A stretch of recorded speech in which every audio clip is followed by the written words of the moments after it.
1 cup மைதா எடுத்து நல்லா சலிச்சுக்கோங்க.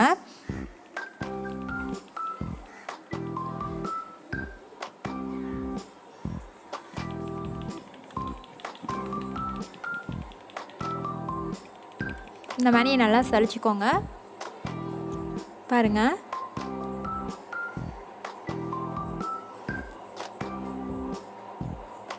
ஒரு கப் மைதாக்கு நம்ம 1 டேபிள் ஸ்பூன் வெண்ணெய் எடுத்துக்கலாம். வெண்ணெயை லைட்டாக உருக்கிட்டு அப்புறமா இது கூட சேர்த்துக்கலாம்.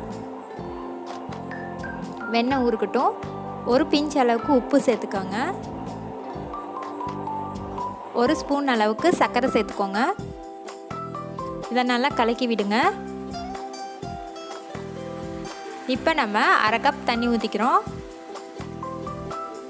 1/2 கப்புக்கு கொஞ்சம் கம்மியாக ஊற்றிக்கோங்க. 1/2 கப் ஃபுல்லாக ஊற்ற வேணாம்.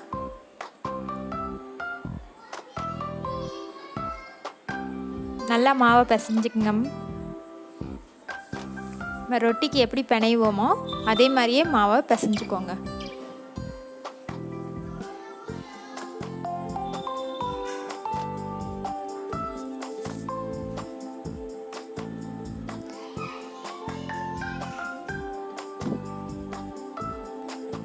தண்ணி 1/2 கப்புக்கு கொஞ்சம் கம்மியாகவே ஊற்றிக்கோங்க. பாருங்கள், உருக்கி வச்சுருக்க வெண்ணெயை இப்போ இது கூட நம்ம சேர்த்துக்க போகிறோம். வெண்ணெய்க்கு பதில் நீங்கள் டால்டா கூட யூஸ் பண்ணிக்கலாம். வெண்ணெய் வந்து கிறிஸ்பியாக இருக்கிறதுக்காக நம்ம சேர்த்துறோம். வெண்ணெயை இதில் சேர்த்துட்டு நல்லா இதை பிணைஞ்சு விட்டுக்கோங்க.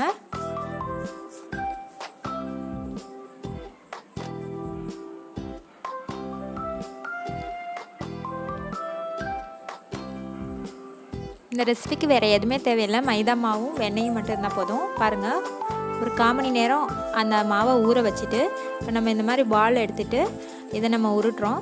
எப்போவும் சப்பாத்திக்கு உருட்டுற மாதிரி உருட்டிக்கோங்க. கொஞ்சம் சன்னமாக உருட்டுங்க.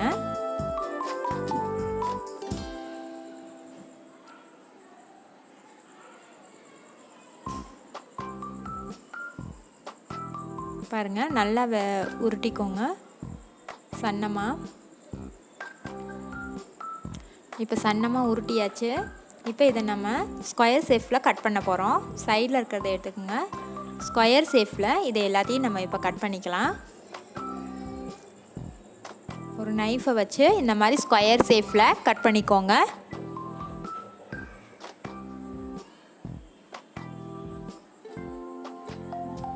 சைடில் இருக்கிறத எடுத்துருங்க. ஸ்கொயராக இருக்கிறது மட்டும் நம்ம வச்சுக்கலாம். இப்போ இந்த ஸ்கொயர் கிரேவி ரெடி ஆயிடுச்சு. இப்போ இதை நம்ம ஆப்போசிட் பவுலுக்கு மாற்றிக்கலாம். ஜாயின் பண்ணிக்கோங்க. இந்த பக்கம் ஆப்போசிட் சைட்ஸ் ரெண்டையும் ஜாயின் பண்ணி ஒரு சுற்றுங்க. இந்த மாதிரி வந்துடும். இதுக்கு பேர் தான் மவுட்லெட் அப்படின்னு சொல்லுவாங்க. இது மைதா ஸ்வீட் ரெசிபி. இதுக்கு பேர் மவுட்லெட்.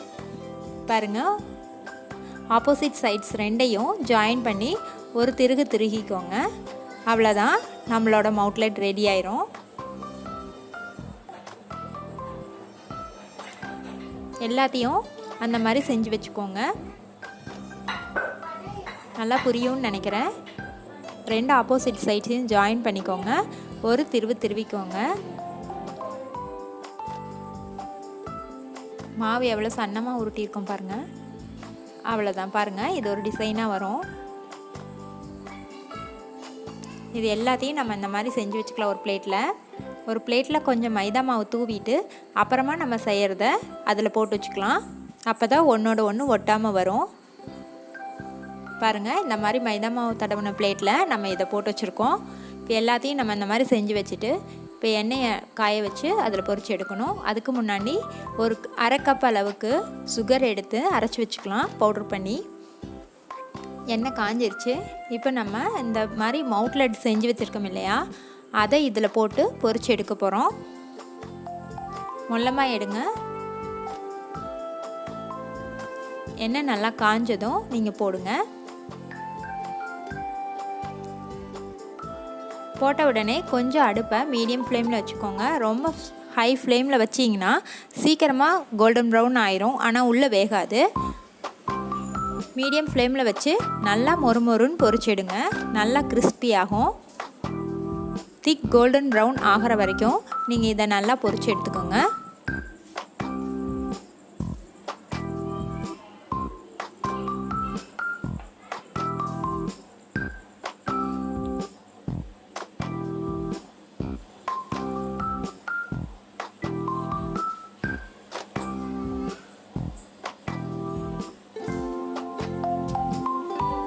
இப்போ நான் அடுப்பை லோ ஃப்ளேமில் வச்சுருக்கேன். இது கொஞ்சம் வெந்ததும் மறுபடியும் கொஞ்சம் மீடியம் ஃப்ளேமுக்கு மாற்றிக்கலாம்.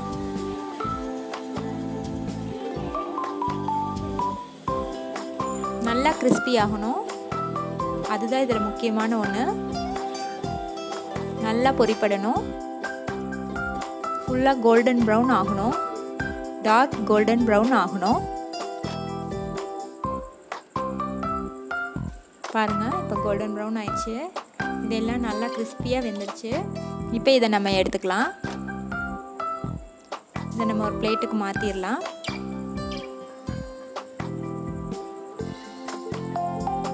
இதே மாதிரியே நம்ம செஞ்சு வச்சுருக்க எல்லா அவுட்லெட்டையும் எண்ணெயில் போட்டு பொரிச்சு எடுத்துக்கலாம். நல்லா திக் கோல்டன் ப்ரௌன் ஆகிற வரைக்கும் பொரிச்சு எடுத்துக்கலாம்.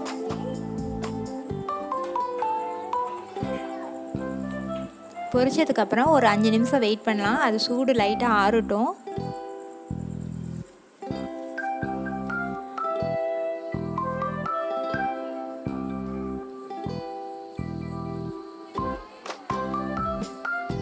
எல்லாத்தையும் இந்த மாதிரி போட்டு பொரிச்சு எடுத்துக்கோங்க.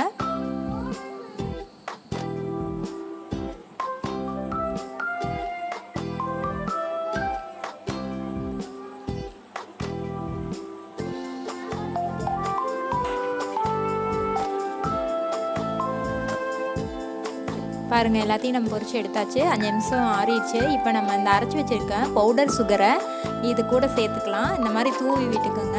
பாருங்கள், அவுட்லெட் நல்லாயிருக்கும், ரொம்ப சாஃப்டாக இருக்கும், அதே நேரத்தில் பொறுன்னு இருக்கும். இது நீங்கள் ஒரு டப்பாவில் போட்டு வச்சு ஒரு வாரத்துக்கு சாப்பிட்டுக்கலாம். ஸ்வீட் ரெசிபிங்கிறங்காட்டி குழந்தைங்க விரும்பி சீக்கிரமாக சாப்பிடுவாங்க. பாருங்கள், இந்த டிசைனும் நல்லாயிருக்கும். உங்களுக்கு சர்க்கரை தூவி விட்டுக்கோங்க. அவ்வளோதான், நம்மளுடைய அவுட்லெட் ரெசிபி ரெடி ஆயிடுச்சு. இதை குழந்தைங்களுக்கு கொடுங்க, ரொம்ப சூப்பராக இருக்கும். டேஸ்டான ஒரு ரெசிபி, சீக்கிரமாக செஞ்சிடலாம். இதுக்கு அதிகமான ஒரு பொருட்களும் தேவையில்லை.